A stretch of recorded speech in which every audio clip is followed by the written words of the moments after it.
Hey students, just a quick video to walk you through the steps of getting into your teacher's classes and just a little bit about Zoom.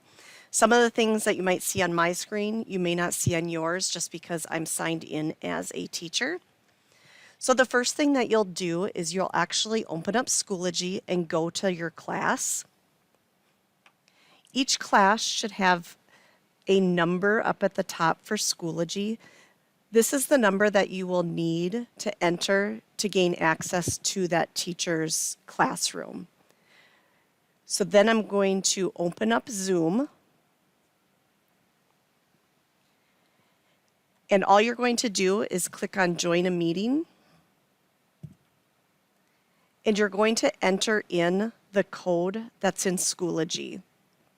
The very first time that you log in, you'll want to click Join with Meeting ID and then enter in that code.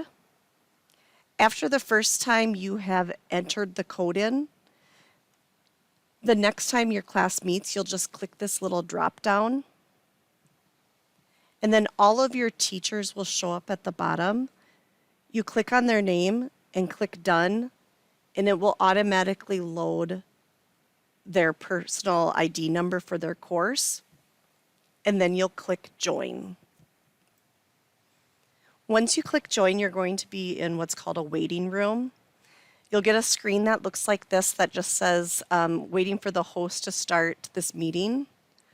Once your teacher has started the class, you'll automatically be moved into the classroom. So I'm going to go ahead and start the class so you can see what that looks like. Right now I have my video off on the teacher side, so that's why you're seeing my picture. Otherwise, you will see your teacher's name on there.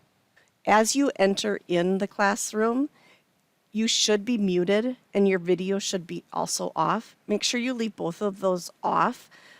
The video is a good idea to have off until your teacher tells you to turn it on, because if someone has internet but it's not a really strong connection, if everybody has their video on, it can have that other student lose the connection, or when the teacher and students start talking, it becomes choppy and they'll miss pieces. If you click up on participants, this is where you'll see everybody that's in your class. If you have a question, you will come down and you'll click raise hand. Your teacher will get a notification that you have a question. They'll come and they'll unmute you, and then you can ask your question. If you accidentally press raise hand and you didn't mean to, you can click it again to take your hand away.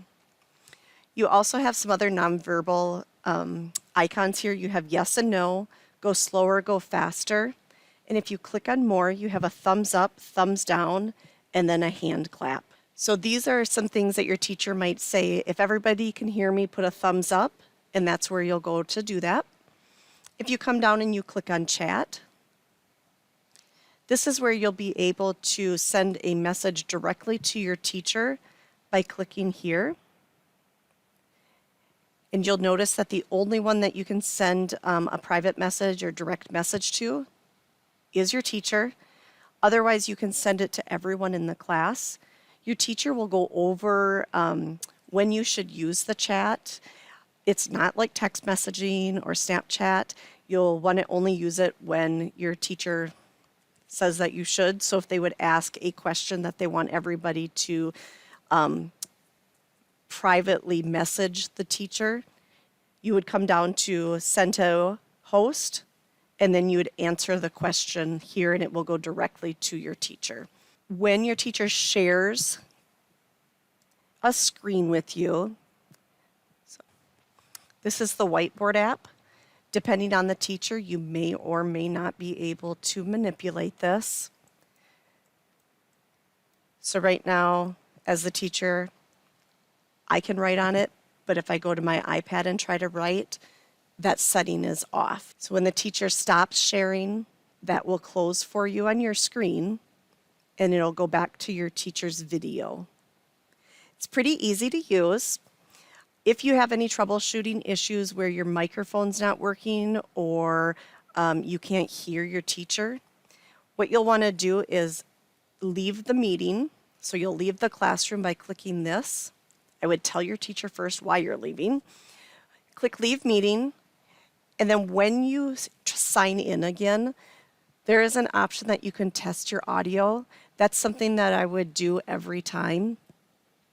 If you're having any microphone or audio issues, it'll walk you through steps on how to fix that. Otherwise, you can try to restart your iPad. A lot of times that'll fix it. If that still doesn't fix it, hold down the home button and hold down the power button until it shuts completely off. And then when you start it up again, hold down the home button, hold down the power button until you get the apple on the screen, and then let go of the buttons. Let it load back in and then join the class again. If those things don't fix it, you'll need to contact tech. Tech has created a student help desk during the distance learning. Someone will be there from 7:30 a.m. to 3:30 p.m. Monday through Friday. You just need to call the phone number 507-727-1127. They'll try to assist you over the phone or remote into your iPad. If they can't, you may have to bring your iPad up to the school. Thanks and good luck during the distance learning time.